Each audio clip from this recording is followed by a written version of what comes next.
Dib stood by the door. I went over and asked him if he would come down the hall to the little playroom with me for a while. I held out my hand to him. He hesitated for a moment, then took my hand without a word and walked to the playroom with me. As we passed the doors of some of the other rooms, he muttered something I could not understand. I did not ask him to repeat what he had said. I remarked that the playroom was at the end of the hall. I was interested in this initial response from him. He had left the room with a stranger without a backward look. But as he held my hand, I noticed the hard grip. He was tense, but surprisingly enough, willing to go.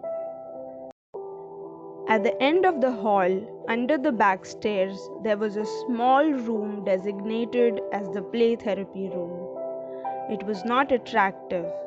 There was a cold drabness about its lack of color or decoration.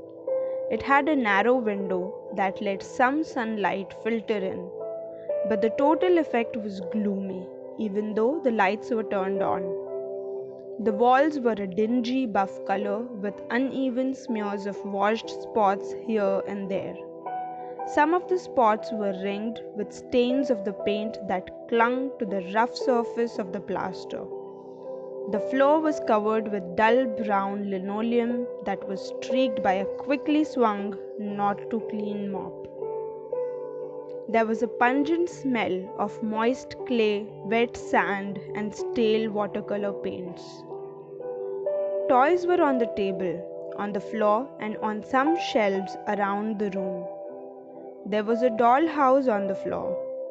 Each room in the dollhouse was furnished sparingly with sturdy block furniture. A family of small dolls lay on the floor in front of the dollhouse.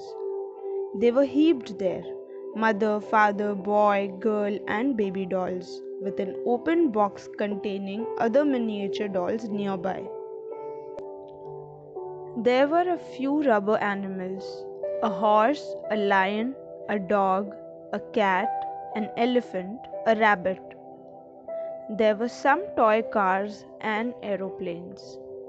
A box of building blocks was on the floor. In the sandbox were some pans, spoons, a few tin dishes.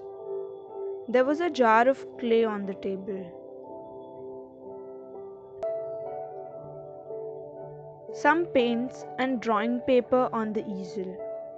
A nursing bottle filled with water was on the shelf. A large rag doll sat on a chair. In the corner stood a tall, inflated rubber figure weighted on the bottom so that it would resume an upright position after being knocked over. The toys were sturdily made, but they looked worn and roughly used.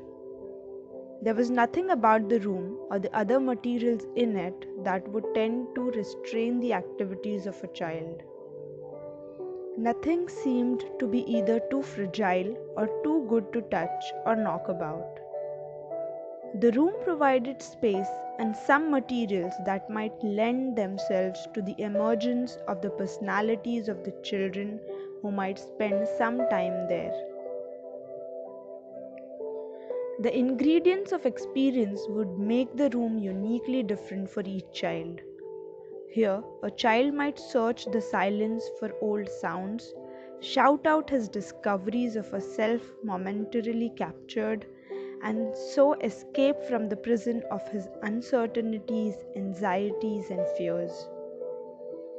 He brings into this room the impact of all the shapes and sounds and colors and movements and rebuilds his world, reduced to a size he can handle.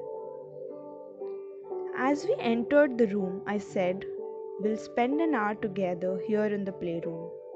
You can see the toys and the materials we have. You decide what you would like to do." I sat down on a little chair just inside the door. Dib stood in the middle of the room, his back toward me, twisting his hands together. I waited. We had an hour to spend in this room. There was no urgency to get anything done. to play or not to play, to talk or to be silent. In here, it would make no difference. The room was very small. No matter where he went in here, he couldn't get too far away. There was a table under which he could crawl if he felt like hiding. There was a little chair beside the table if he felt like sitting down. There were the toys to play with if he so desired. But Dibbs just stood in the middle of the room. He sighed. Then he slowly turned and walked haltingly across the room, then around the walls. He went from one toy to another, tentatively touching them. He did not look directly at me. Occasionally, he would glance in my direction, but would quickly avert his eyes if our glances met. It was a tedious trip around the room. His step was heavy. There seemed to be no laughter or happiness in this child. Life for him was a grim business. He walked over to the dollhouse, ran his hand along the roof, knelt down beside it, and peered inside at the furniture. Slowly, one by one, he picked up each piece of furniture. As he did, he muttered the name of the objects with a questioning, halting inflection. His voice was flat and low. Bed, chair, table, he said. Crib, dresser, radio, bathtub, toilet. Every item in the dollhouse he picked up, named, carefully replaced.